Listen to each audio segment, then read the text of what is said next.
Hi guys, I'm Natalie, and today I will be doing a review of the iPad Mini 4. Let's get started. So first, I thought I would tell you why I got an iPad Mini 4. I already have an iPad Air 2, which is terrific. I mean, I've really liked it. I use it all the time. My husband uses it all the time. And we just found that we both wanted to use the device at the same time. And so we had to share it, and that was fine. But I also have been reading a lot more books on my Kindle, but if the Kindle's not charged or if I don't have it with me, I was sometimes using the iPad, and I thought, well, there's a smaller iPad, and then my mom got one, and I played with it for a while, and I thought, man, it fits so much easier in my hand. It's smaller, it's a little bit lighter, it weighs just over half a pound, and well, I went out and bought one, and I have loved it. It has been terrific, not only to have two devices, but to have one that's a bit smaller. This device fits in my purse way easier than this iPad Air does. I do take it with me a lot more places than I took this one, simply because of its size and its weight.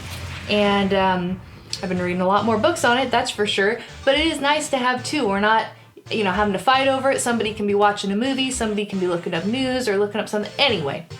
It was not essential, but it was a fun buy, and I'm glad I did it. So here are some of the specs on it. Well, first of all, the iPad Air 2, its display is 9.7 inches, while the iPad Mini 4's is 7.9 inches. Their resolution is the same, but the PPI is better on the iPad Mini 4. The iPad Mini 4 is running the A8 chip, the same as the iPhone 6. The iPad Air 2 is running the A8X chip. And I have noticed that the iPad Air 2 is faster than the Mini.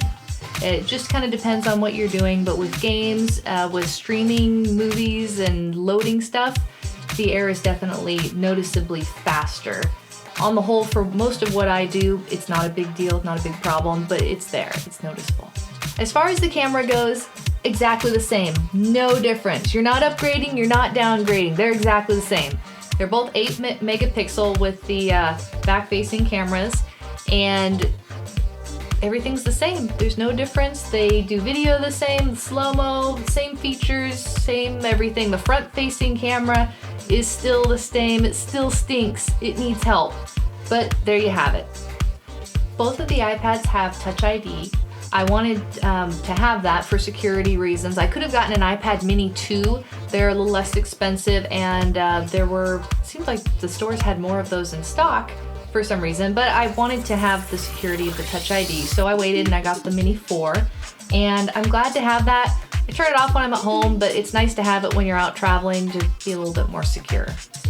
So on the whole, I'm really glad I got this. I mean, I really like having two of them around. It's helpful if one of us takes one with us on a trip or just to work for the day or whatever, then the other person has one at home. I love the smaller size. I mean, truth be told, I really like the smaller size. Maybe it's just because I have smaller hands, maybe it's because it's lighter weight. But I find myself using the smaller one, the Mini 4, a lot more often now than I do the Air 2. And it's just personal preference, but they're terrific devices. Apple's doing good stuff with this. I love it. I use it all the time. I use it in the kitchen when I'm cooking. I have it propped up to show me a recipe. I take it to work and I might read a book during my lunch break. And like I said, it fits in most of my purses, and so I don't have, a big iPad sticking out the side of my purse when I'm at the grocery store, so it's nice to be able to do that. If you're wanting another device and you're wanting something bigger than an iPhone, but maybe smaller than the average iPad, I definitely would encourage you to get an iPad Mini, any of them really, depending on what specs are important to you, or maybe what your budget is. Budget certainly plays a big role in determining what device you're going to get, but I've been very happy with it, and I hope you are too if you decide to get one. And if you enjoyed this content, please let me know by leaving a thumbs up or a comment, and stay tuned for more videos in the near future.